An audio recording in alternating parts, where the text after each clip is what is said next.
Para continuar en este bloque vamos a hablar sobre el escenario energético y estrategias de sostenibilidad. Quiero invitar primero a Francisco Hidalgo de BCG. Francisco es director general y socio de Boston Consulting Group. Integra las áreas de práctica de energía y clima y sostenibilidad de la consultora.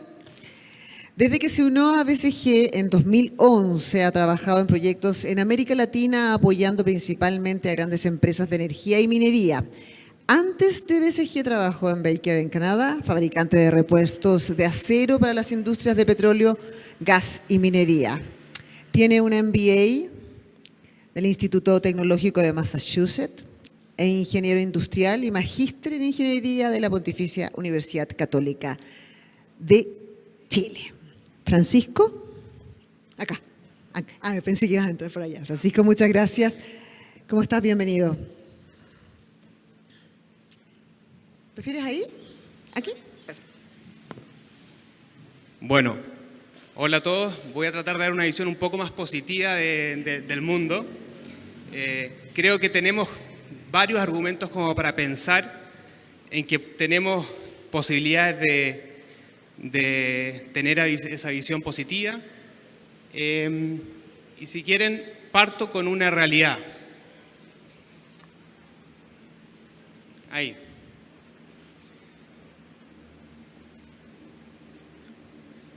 ¿Cómo vamos?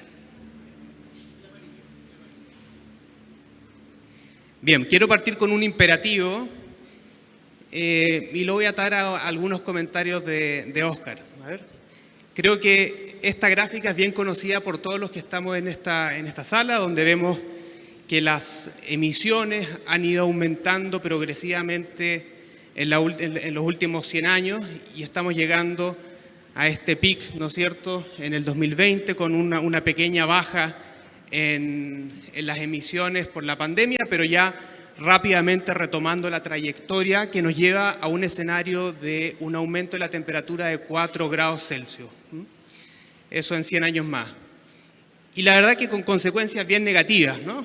No solo las consecuencias negativas del calentamiento, del estrés hídrico, de la cantidad de gente que va a estar expuesta a la ola de calor, sino que también a una reducción en el potencial de crecimiento del PIB per cápita.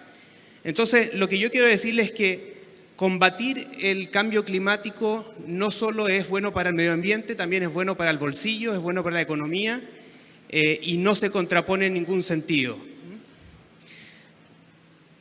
Lo segundo que les quiero decir es que hoy tenemos herramientas para combatir el cambio climático y de hecho tenemos herramientas para conseguir un net zero en el 2050.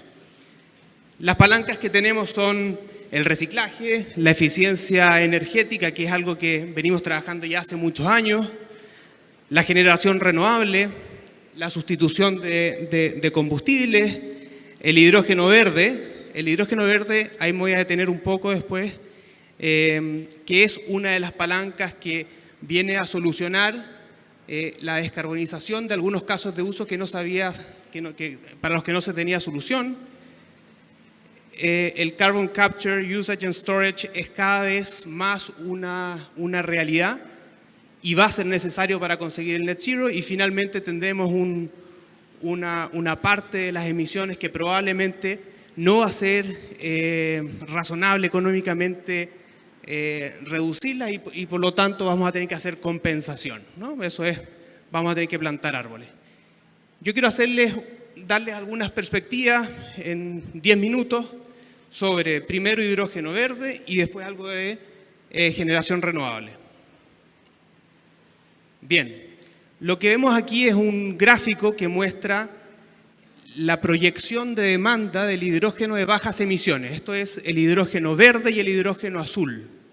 El hidrógeno azul es ese que se obtiene del gas natural, pero con captura de carbono. El hidrógeno verde es el hidrógeno que se produce con electrólisis, que viene de la electricidad, ¿no es cierto?, de energías renovables.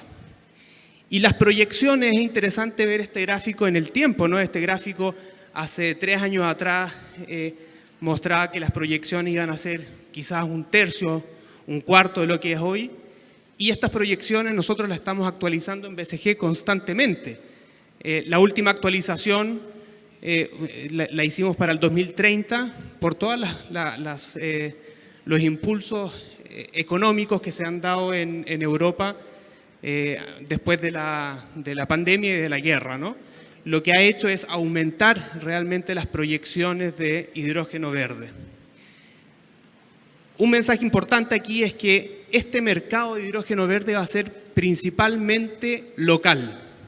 Esto es distinto al mercado del diésel, del petróleo, donde hay un mercado internacional muy importante. Aquí cerca del 70% estimamos de este mercado va a suplirse con producción local.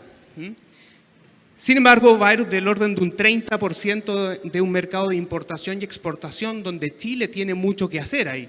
Vamos a ver después que Chile es competitivo para participar en este mercado y pensando en cuáles son esas regiones que van a demandar el hidrógeno verde, está primero la Unión Europea. Estimamos que en el 2030 el déficit de hidrógeno verde en la Unión Europea va a ser del orden de 10 a 15 millones de toneladas de hidrógeno. La Unión Europea al 2030 estimamos, y de hecho ellos lo han declarado ya, que van a poder producir cerca de solo 10 millones de toneladas de hidrógeno, por lo tanto hay un gap que va a tener que ser importado.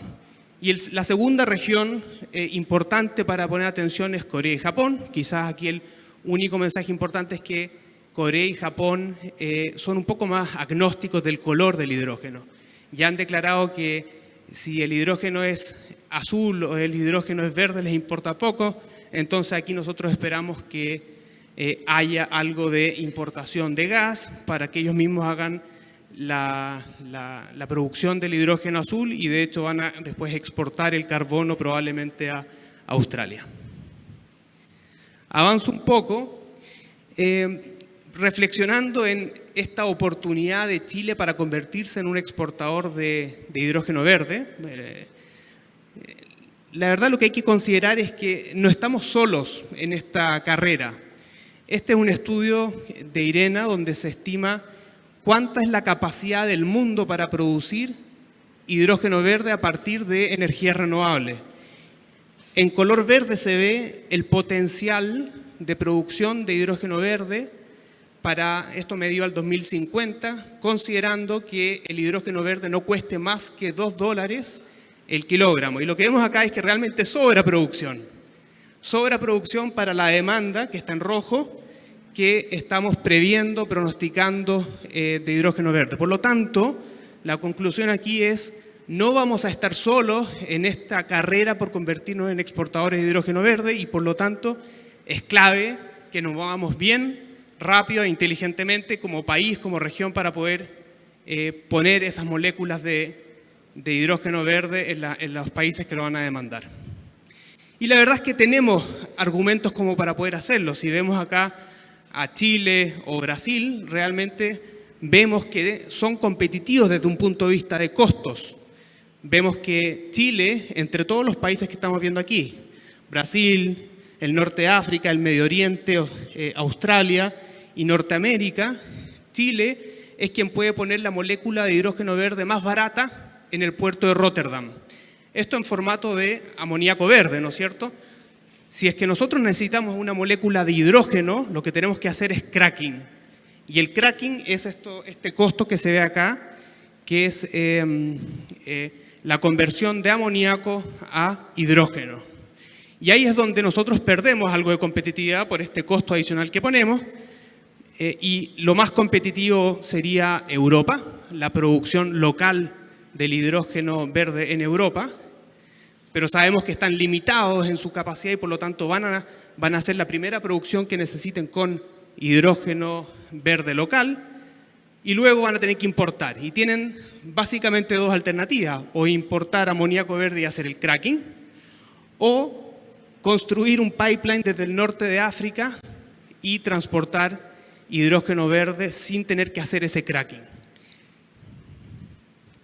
¿Cómo me voy para atrás? Ahí. Nosotros en BCG vemos que este escenario es bastante improbable, por lo menos en el corto o mediano plazo, porque para que esta inversión se justifique, se tienen que garantizar grandes volúmenes de consumo en Europa, y también sabemos que Europa no le ha ido bien teniendo dependencia de un único país para hacerlo, y por lo tanto, por razones geopolíticas y económicas, creemos que es poco probable este escenario, lo que nuevamente pone a la región como en buena posición para convertirse en exportadores de hidrógeno. Bien. Un último mensaje de esta lámina es que no basta con tener buenos economics para producir y transportar nuestras moléculas de hidrógeno.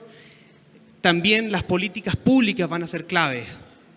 Estados Unidos es un buen ejemplo, porque cuando nosotros hicimos este análisis, todavía no se había publicado el Inflation Reduction Act. Con el Inflation Reduction Act, Estados Unidos pasó de ser el país menos competitivo del grupo a ser el más competitivo por los tax credits que se ponen. Encantado después de explicarles un poquito más eso, pero el impacto de una política pública es de altísima importancia para que se defina cómo va a ser el mercado. ¿Bien? Eso es lo que le quería contar de hidrógeno. Después podemos conversar más si tiene alguna pregunta, pero ahora pasemos a algunas perspectivas de generación renovable. A ver, primera reflexión es que para alcanzar el net zero, tanto en el mundo como en Chile, necesitamos alcanzar entre el 90 y el 98% de la producción de energía de toda la matriz con energías renovables. Bien, eso incluye obviamente solar, eólica y algo de hídrico. En el caso del resto del mundo, también la energía nuclear va a jugar un papel importante. Pero el nombre del juego aquí es energía renovable y desplazar toda la energía de combustibles fósiles.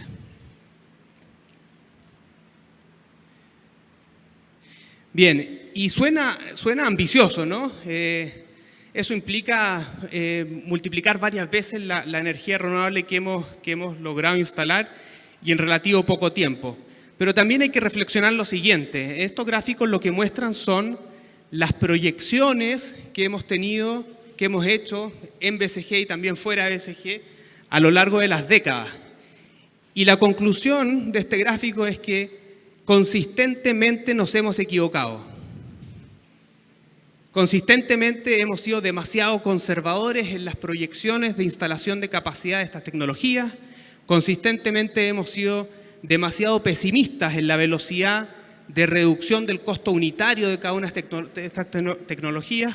Por ejemplo, en el caso de la energía fotovoltaica, nosotros hace 2 décadas atrás proyectamos una cierta capacidad y no nos equivocamos por un pequeño porcentaje, nos equivocamos 36 veces.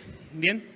Entonces, esto es una pequeña luz de esperanza para pensar en que la tecnología piensa más rápido, avanza mejor que todos los consultores que estamos en este mundo. Bien, ahora, esta tendencia a la baja fue interrumpida por la pandemia y eso es importante también notarlo. Si nosotros vemos aquí los gráficos, aquí vemos el costo unitario del panel solar y del molino para producción eólica, y vemos que en la pandemia los costos unitarios volvieron a niveles del orden del 2017 al 2018. Nosotros en BCG creemos que esta tendencia va a recuperarse, pero la realidad es que hoy estamos enfrentados a costos que se reflejan finalmente en los costos de largo plazo que se pueden proyectar ahora para la energía. Pasarán un par de años antes de que recuperemos esta tendencia, pero nosotros somos positivos y creemos que se va a alcanzar, ¿no? Y no solo hemos visto una interrupción en este ciclo bajista en los precios unitarios de la capacidad instalada, sino que también en los costos marginales de la energía. Tanto en las grandes economías como Europa o en Estados Unidos, los costos marginales de la energía, estos son costos marginales de la energía residencial, han mostrado sus máximos históricos. También esto lo vemos en Chile, donde los costos marginales de energía en los distintos nodos está en unos picos que no veíamos hace muchos años, y además de eso estamos viendo desacoples entre nodos, que seguro que ustedes están muy al tanto, y esto ha puesto una presión sobre el mercado. ¿Bien? Esto se explica principalmente por el alza de las materias primas, ¿no? Ya con la pandemia nosotros vimos una tendencia al alza del gas natural, del petróleo, del carbón, y con la guerra de Ucrania vimos que esta tendencia se mantuvo, ¿no?, en todos los commodities, y esto obviamente está teniendo un impacto muy importante en los costos marginales. Pero bueno, la pregunta entonces es, ¿esto interrumpe nuestro progreso hacia el net zero? Y la respuesta que nosotros vemos y la lectura que tenemos desde BCG es que no lo interrumpe. De hecho, creemos que estamos en un momento en el tiempo donde el imperativo de alcanzar el net zero, los esfuerzos por hacer la presión por alcanzar la descarbonización en las empresas está en sus niveles más altos. Y la presión viene de los gobiernos, autoimponiéndose metas y también comprometiendo recursos. Viene de los inversionistas, ¿no?, donde vemos que los grandes grupos de inversionistas están desinvirtiendo y quitando el apoyo a las inversiones con altos en intensidad de emisiones de CO2. Vamos a ver algunos ejemplos. Y también creemos que la opinión pública nunca antes había estado tan informada como lo está ahora, y poniendo también presión sobre las empresas. ¿Bien? Algunos datos, ¿no? Aquí tenemos que ya tenemos 190 países que se han comprometido con el Acuerdo de París. Vemos que el número mágico es el 2050, donde la mayoría de los países están comprometiendo su fecha para alcanzar el net zero, con algunas grandes excepciones como China, Rusia, India o Arabia Saudita, donde proyectan su net zero más bien hacia el 2060, y con algunas pocas excepciones donde también les es más fácil alcanzar el net zero antes, ¿no? En la región vemos que la mayoría de las grandes economías están también comprometiendo su net zero para el 2050. Quizás la única excepción es México, donde solo ha declarado una meta para el 2030, pero en general vemos que ya toda la región tiene este compromiso ambicioso de alcanzar la carbono neutralidad el 2050. Y pensando en que no solo sean declaraciones de intención, sino que también dónde están los recursos, bueno, vemos que nunca antes habíamos tenido tantos recursos dispuestos para alcanzar estas metas de descarbonización.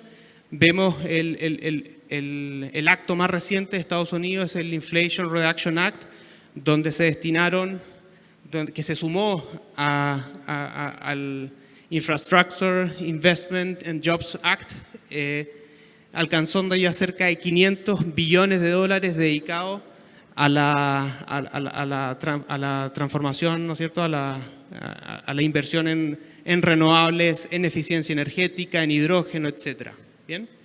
Entonces, las grandes economías están haciendo inversiones que nunca antes habían hecho. También les decía que los inversionistas están tomando acción. Lo que vemos acá es, a la izquierda, los principales fondos europeos, cómo han desinvertido sus portafolios. Por ejemplo, HSBC, que tenía del orden, en el 2020, tenía cerca de 16 billones de euros invertidos en activos que estaban expuestos o que tenían incorporados activos con combustibles fósiles. Hoy lo redujeron en un 60%. Hay otros ejemplos más impresionantes como BNP Paribas, donde tenía 30 billones invertidos en combustibles fósiles o activos relacionados a combustibles fósiles, y hoy eso lo redujo en cerca de un 90%.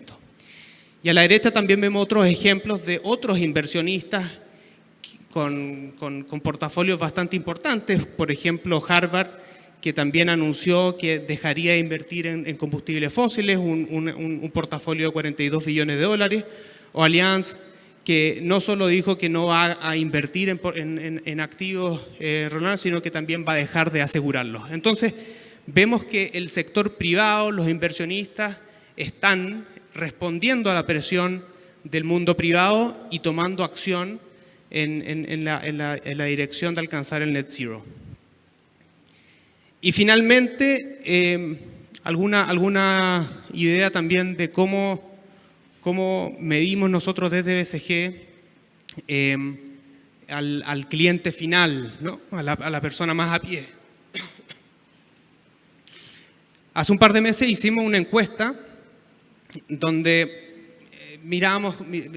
preguntamos una serie de preguntas, pero entre esas preguntas tratamos de medir la disposición del cliente final para pagar un extra por productos renovables, ¿no? Entonces, a la izquierda vemos que el 60% de la gente, y en general esto aplica para todos los países de Latinoamérica, está dispuesto a pagar entre un 5 y 20% adicional, ¿no?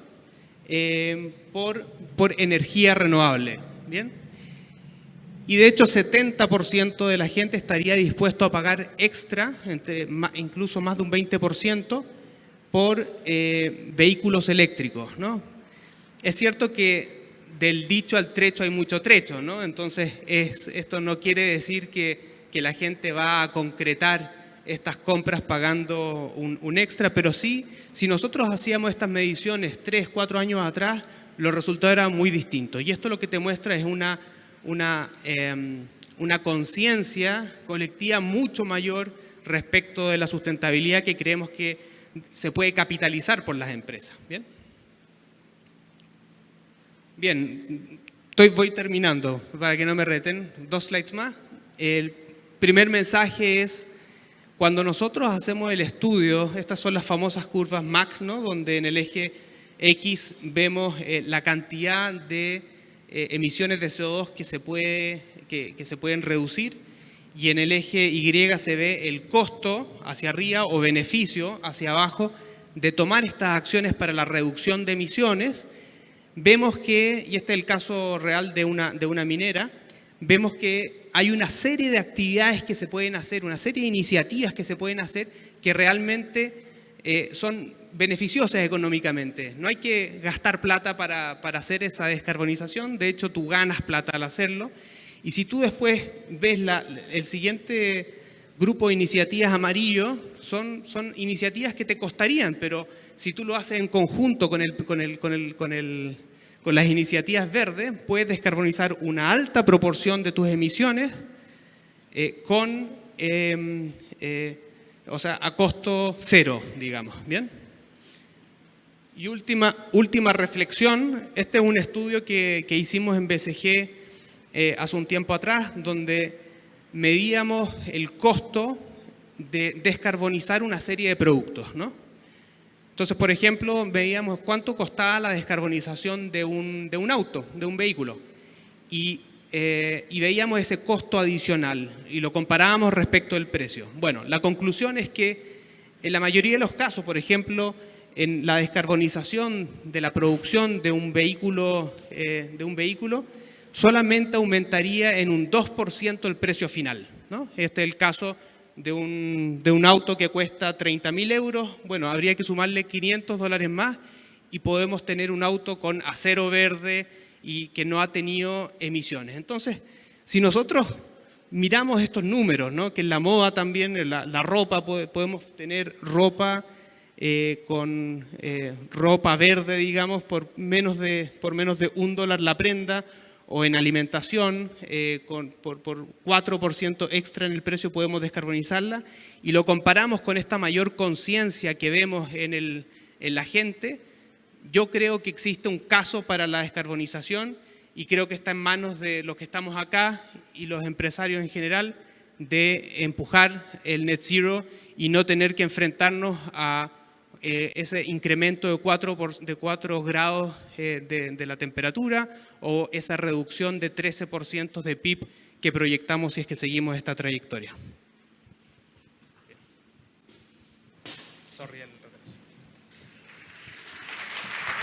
Muchas gracias, Francisco. Excelente presentación y invitamos a Francisco a que se quede aquí porque vamos a profundizar justamente en los temas que Francisco ha expuesto y para eso vamos a invitar a Paola Hartung, directora de Asuntos Regulatorios de AES Chile, a Ignacio Liz, director comercial de AES Chile, y a Marcos Cid, gerente de energía de TEC, para que nos acompañen en este panel y para profundizar entonces en la interesante exposición de Francisco.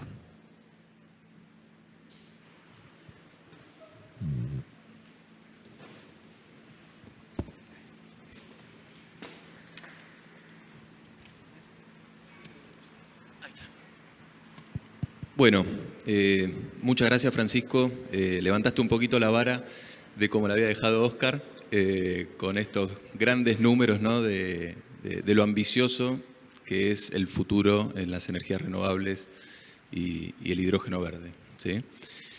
Así que bueno, gracias, muy interesante la presentación. Te agradecí antes, Marcos, cuando hicimos la introducción, pero es bien importante para nosotros y también para quienes nos acompañan tener también la perspectiva de una empresa como TEC en este conversatorio, así que gracias por sumarte, ¿sí? Marcos, empiezo entonces con vos. ¿Qué está haciendo TEC en materias de sustentabilidad y descarbonización de sus operaciones? Y si nos puedes comentar un poco cuáles son los ejes principales en los que se están moviendo. Aló, ¿se escucha bien? Ya. Bueno, primero que todo, muchas gracias a la gente de Gener por la invitación. La verdad que, bueno, estamos bastante ocupados, Ignacio, así que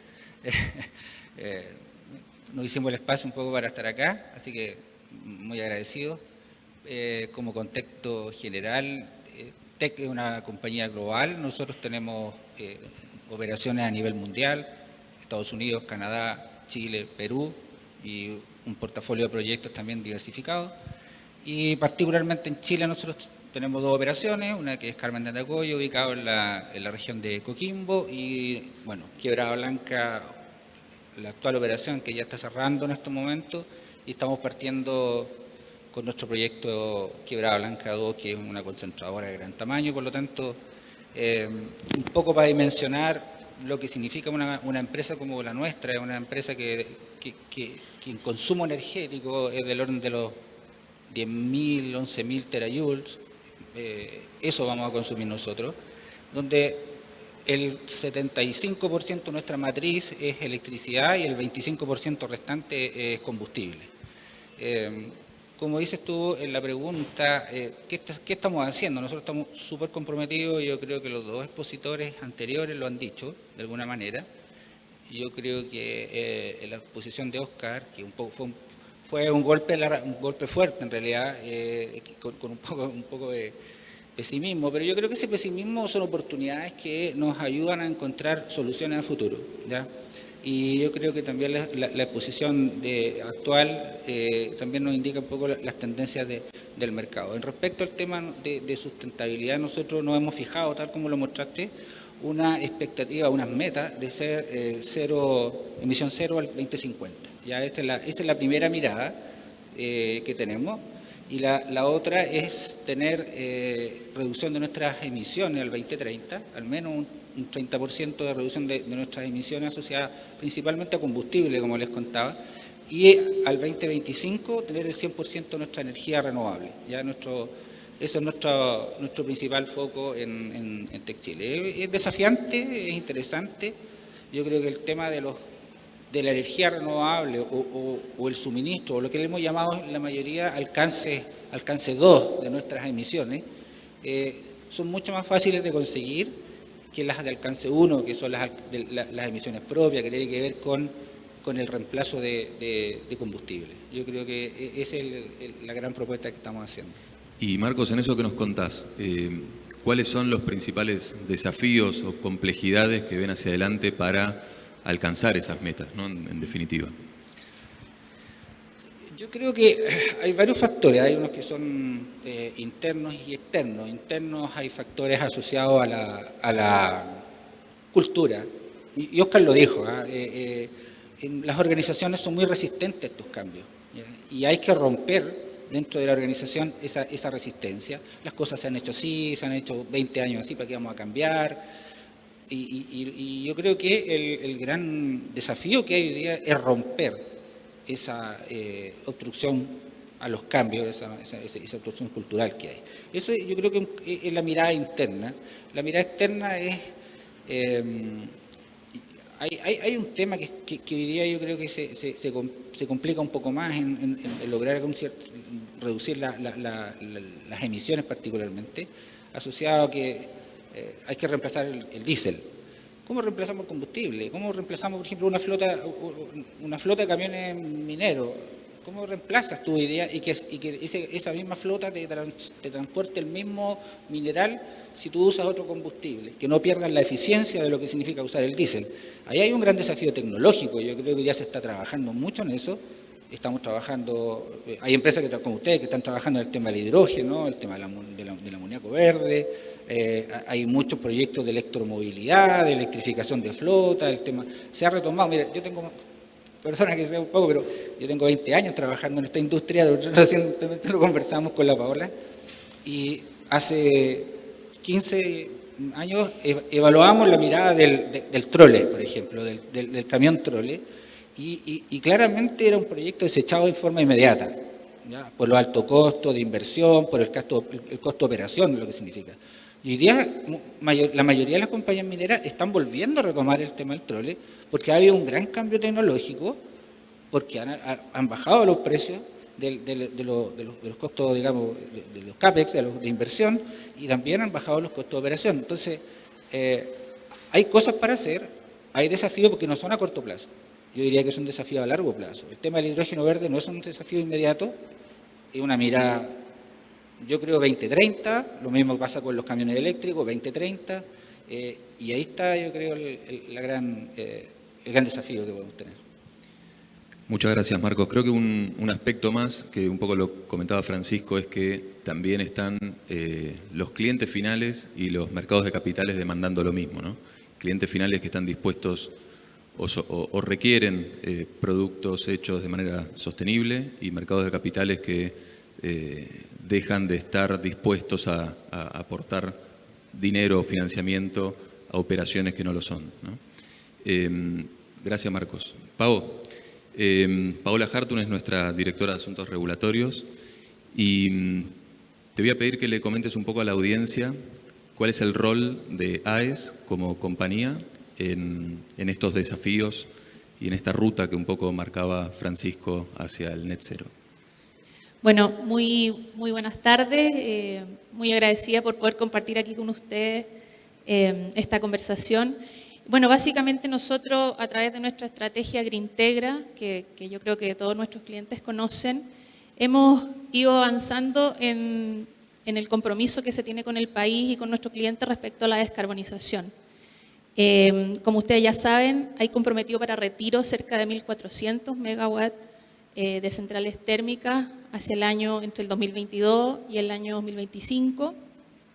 Desde que se inicia la estrategia Greentegra hemos incorporado cerca de 840 megawatts de generación y activos renovables, centrales eólicas, centrales solares y sistemas de almacenamiento. Y para los próximos 2 años ya tenemos en construcción y entrarán en operación cerca de 550 megawatts de central eólica solares y casi 300 megawatts de sistemas de almacenamiento de energía. En diversos proyectos que tenemos tanto en el norte como en el sur de nuestro país.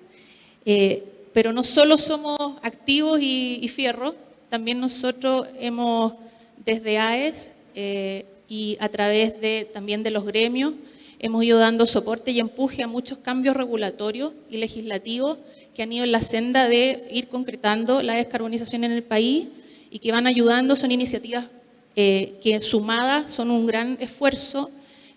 Hace poco logramos la aprobación por parte del Gobierno de Chile de los intercambios de energía entre Chile y Argentina, de manera de exportar vertimientos de energía renovable durante el día, un tema que está muy contingente hoy día. Todos han visto en la prensa el tema de algunas empresas pequeñas renovables que están con algunos inconvenientes. Ese mismo intercambio nos va a permitir en los momentos de necesidad traer desde Argentina energía barata para desplazar energía térmica, por ejemplo, diésel en la noche, en situaciones que estemos justo muy complejos, en situación complicada de suministro. Hemos impulsado y acompañado la promulgación de la ley de almacenamiento. En esa misma ley hay un incentivo muy importante a los sistemas de hidrógeno, de desalinización, que son proyectos tecnológicos que son los que estamos hablando recién, que creemos que van a dar factibilidad y viabilizar ese tipo de innovaciones. Hemos impulsado fuertemente la incorporación de sistema de almacenamiento en la planificación de la transmisión en Chile, que va en línea y también en interés de nuestros clientes de hacer un uso más eficiente del sistema de transmisión existente, de la infraestructura de transmisión existente, de manera de ir desplazando o poder esperar la nueva infraestructura o estas grandes líneas de transmisión que también va a requerir la descarbonización. Y bueno, y hay otras cosas más pequeñas que también seguramente, bueno, para nosotros no son pequeñas, pero para ustedes a lo mejor lo habrán visto en la prensa, temas del reglamento potencia. Hemos impulsado, como les digo, diversas reformas que van en la línea de ir aportando con toda esta expectativa de descarbonización en Chile. Y Paola, así como le preguntaba a Marcos por cuáles son los desafíos que tiene la minería para llevar adelante o alcanzar sus metas, ¿cuáles pensás vos que son los habilitadores que se requieren para poder llevar a cabo con éxito este proceso de transición energética en el que está Chile hoy? Bueno, aquí en este sentido yo también creo que voy a reforzar a lo mejor algunos mensajes que se han estado dando también últimamente en prensa. Hay estudios de los gremios renovables que indican que si queremos sacar todo el carbón al 2030 o 2035, se van a requerir cerca de 7,5 gigawatts, o sea,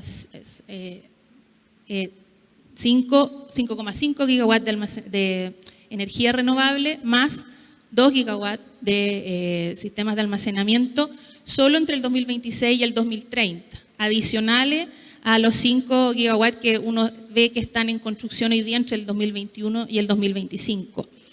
Eso requiere, todas estas aspiraciones de descarbonización, como bien tú dices, requieren habilitadores o nueva infraestructura. Primero está el tema, como comenté recién, de los sistemas de transmisión. Hay una línea que llega al 2029, o por ahí en las cercanías esperamos, de 3.000 megas, que la Quimanlo Aguirre. La planificación, los sistemas de almacenamiento, ahora entraron ya en forma oficial para poder aprovechar de mejor manera la infraestructura existente. También otro habilitante que creemos que hay que acompañar también es la incorporación de esquemas de automatismo para poder también hacer un mejor uso de las líneas existentes. Hay temas también de ordenamiento territorial. ¿Dónde vamos a poner estos 7,5 gigas adicionales a lo que está en construcción?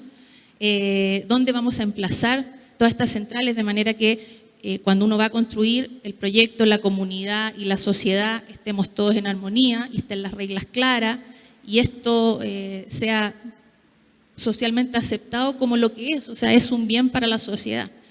Y también otro tema muy importante, los temas de permisología, que también se ha mencionado, la coordinación intersectorial, en el fondo que haya homogeneidad, consistencia y agilidad en conseguir también los permisos para poder gatillar y construir todas estas nuevas inversiones en infraestructura de generación renovable. Y otro tema más de mercado que también obviamente incide en los precios y incide en la forma que tratamos de ver esto de manera más eficiente, señales regulatorias estables, certeza jurídica, en diversos temas, en remuneración de potencia, en incorporación de la flexibilidad también para ir mejorando la penetración de la energía renovable existente y evitar los vertimientos renovables, que funcione todo bien en los mercados de energía y potencia y servicios complementarios.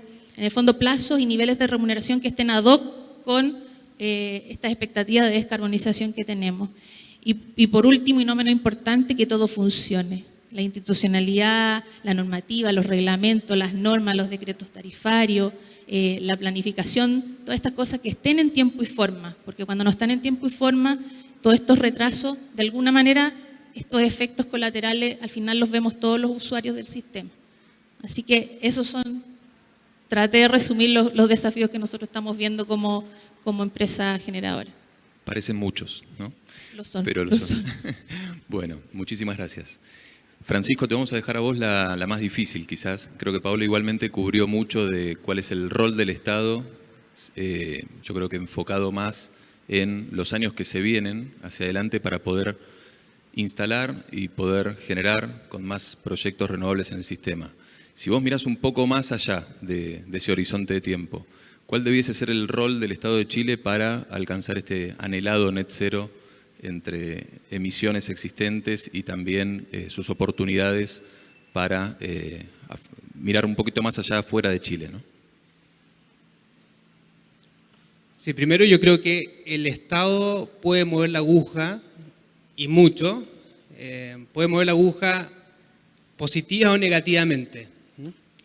Y a mí me gusta pensarlo en algunos niveles. Está el primer nivel del Estado, donde tiene que hacer lo básico, lo que obligatoriamente debiese hacer, que es no ponerle piedras en el camino a la sociedad, a los empresarios para poder avanzar, ¿no?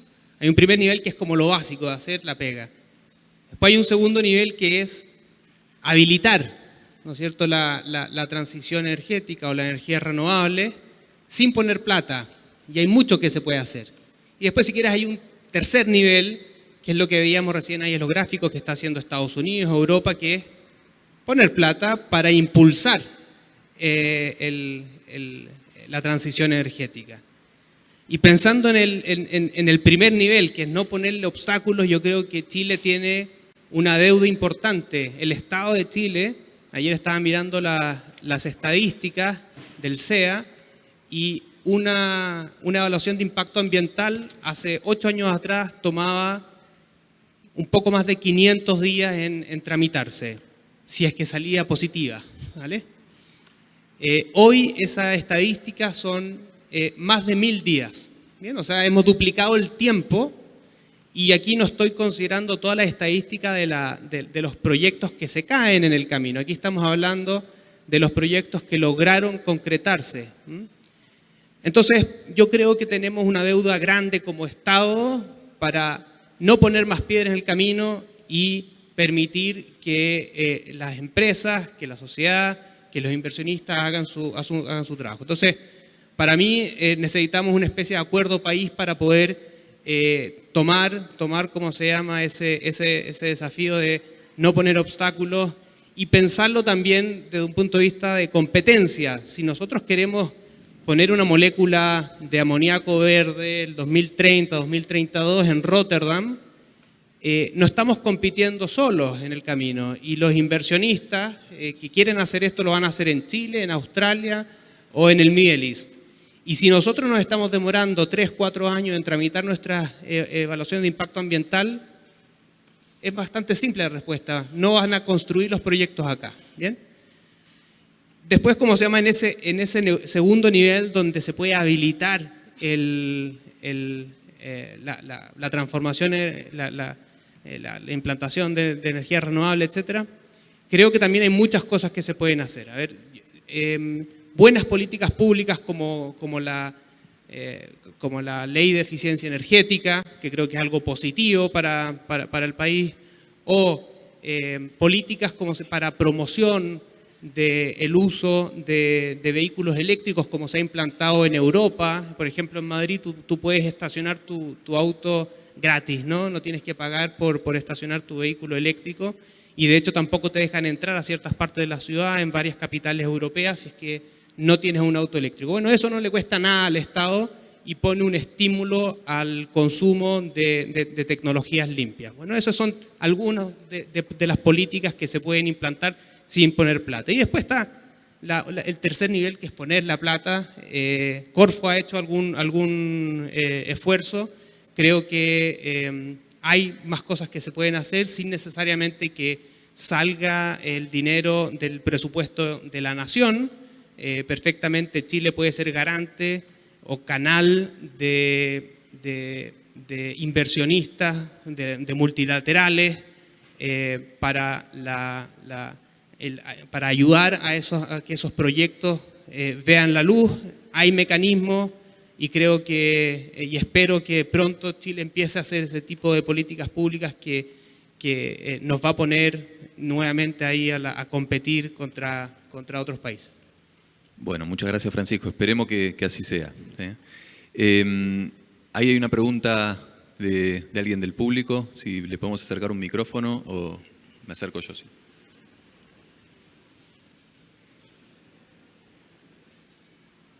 Bueno, primero quiero ir con un comentario con respecto a lo de Óscar. Es que me ha topado mucho que se encuentra mucho esa problemática de cómo llegar a la gente para poder abordar temas medioambientales, soluciones medioambientales de empresa.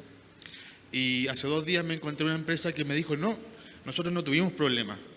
Me llamó la atención y claro, lo que ellos hicieron fue mostrar el tema desde una perspectiva, empezar a mostrar lo que estaba haciendo, las repercusiones y terminar mostrando el problema y dándole la solución a un problema y no tratando de implicar una cierta imposición que se puede llegar a dar incluso con el extremismo del medio ambiente, que no es la idea, y así poder llegar mejor a las personas. Y bueno, mi pregunta era si dentro de las predicciones que habías visto de transporte, ¿viste las de microceldas para poder transportarlos, que hoy en día sale una muy revolucionaria? Por eso. Elabora un poco para entender bien la pregunta, por favor. ¿A qué te refieres con las microceldas de qué? Microceldas de transporte para hidrógeno, para poder llevarlo. Vale, primer comentario. Yo creo que el cambio climático es un muy buen negocio para Chile, ¿vale? Quizás no es el mejor negocio para Arabia Saudita, pero para Chile es un negocio espectacular. Creo que es buen negocio para las empresas. Creo que va a beneficiar a la sociedad. Yo no creo que se contraponga toda esta estrategia de cambio climático con hacer buenas empresas, buenos negocios. Y eso te lo digo porque yo estoy constantemente trabajando con distintas empresas y llegamos a la conclusión de que muchas de las actividades que hacemos realmente benefician a la empresa. Y eso sin contar las presiones que están teniendo de sus inversionistas, de sus clientes y de sus empleados. Yo realmente creo que la empresa que avanza más rápido para alcanzar el net zero y para avanzar en la sustentabilidad genera una ventaja competitiva, ¿vale?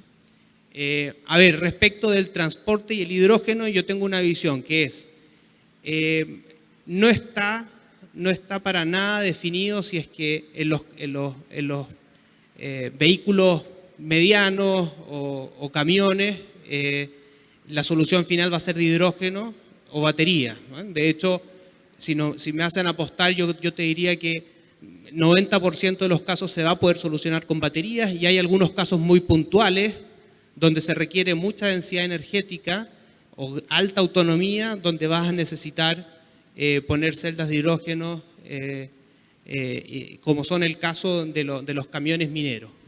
A lo mejor también algún caso de muy larga distancia, pero en general las baterías eléctricas son más eficientes y cada vez que tú lo puedes implementar va a convenir respecto de la solución con hidrógeno. Muchas gracias. En pos de ser respetuoso con la agenda y de no demorarnos mucho, Carolina, te invito a comentarnos cómo seguimos. Claro que gracias sí, a todos los que nos acompañaron para esta conversación. Claro que sí, primero agradecerle, ¿no es cierto?, a Paola, a Francisco, a Marcos y por supuesto a ti, Ignacio, por este panel de conversación y sobre todo para lo tan atento de nuestro auditorio. Estaban todos muy pendientes de esta conversación, así que se merecen todos un break. Los vamos a invitar a un break de 10 minutitos aquí mismo en el Foyer para que puedan seguir comentando más distintamente. Ya regresamos.